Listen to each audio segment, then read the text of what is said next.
சின்ன ஒரு கோயிலாக இருந்து இன்றைக்கி இவ்வளோ பெருசாக வந்திருக்கு. ஒரு இடிஞ்சு போன கட்டடம் மாதிரி இருந்து அதில் ஒரு அகல் விளக்கு ஏற்றிட்டு இருந்தாங்க. இன்றைக்கி இவ்வளோ பெருசாக இருக்குது, இவ்வளோ மக்கள் வர்றாங்கன்னா அதுக்கு கண்டிப்பாக முருகனோட அருள் இருக்குது. இந்த கோயில் வந்து ஏறக்குறைய 60 ஆண்டுகள் பழமை வாய்ந்த கோயில். நீங்கள் இங்கே எம்ஜிஆர் நகர் ஆரம்பிக்கும் போது அமையப்பெற்ற கோயில்.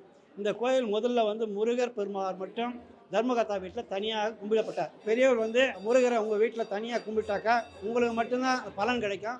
நீங்கள் பொதுவாக ஒரு இடத்துல வச்சு கும்பிட்டாக்கா ஊர் மக்கள் பலன் அடைவாங்க அப்படின்னு சொன்னதார். தர்மகர்த்தா என்ன செய்தார், அவர் கையில் அப்போ வந்து பண வசதி இல்லை. ஆனால் அந்த பெரியவருக்கு சொன்னார், என்கிட்ட பண வசதி இல்லை, நான் எப்படி அந்த முருகரை வந்து எடுத்து போய் அங்கே வைக்க முடியும், அவர் வைக்கணுனாக்கா தனியாக வைக்க முடியாது, வீடு கட்டணுமே அப்படின்னு. நீங்கள் எடுத்து போய் வச்சு பாருங்கள், அப்புறம் அவர் அருள் புரிவார் அப்படின்னா. அதை பொறுத்து என்ன பண்ணார், இவர் இங்கே எடுத்து வந்து ஒரு வள்ளி தெய்வானை உடனே சுப்பிரமணியம் இங்கே வச்சார். வச்சுட்டா இடம் வந்து சின்ன இடமா இருந்தப்போ அதுக்கு அப்படியே ஒரு ஓலைக்கொட்டாயை போட்டார். ஓலைக்கொட்டாயை போட்டுட்டோடனே அதுக்கப்புறம் கொஞ்ச நாள் ஆனால் ஓடு போட்டார்.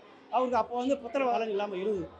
அதுக்கப்புறம் ஒவ்வொன்றா அளவளவான 10 செல்வங்களை கொடுத்துட்டார். செல்வங்களை கொடுத்தது உடனே அவர் செல்வங்களுக்கு வளர்கிறதுக்கான பொருளாதாரத்தை அடிப்பையும் அவருக்கு வளர்ச்சி அடைய வழிவகை செய்தார். அந்த தெருவில் வசிக்கிற எல்லாரும் சேர்ந்து நவகிரக 9 நவகிரகத்தை வச்சாங்க. அப்புறம் வந்து மூலவர் மட்டும் இருக்காருன்னு சொல்லிட்டு அவருக்கு 3 பேர் உச்சவர் வாங்கி கொடுத்தாங்க.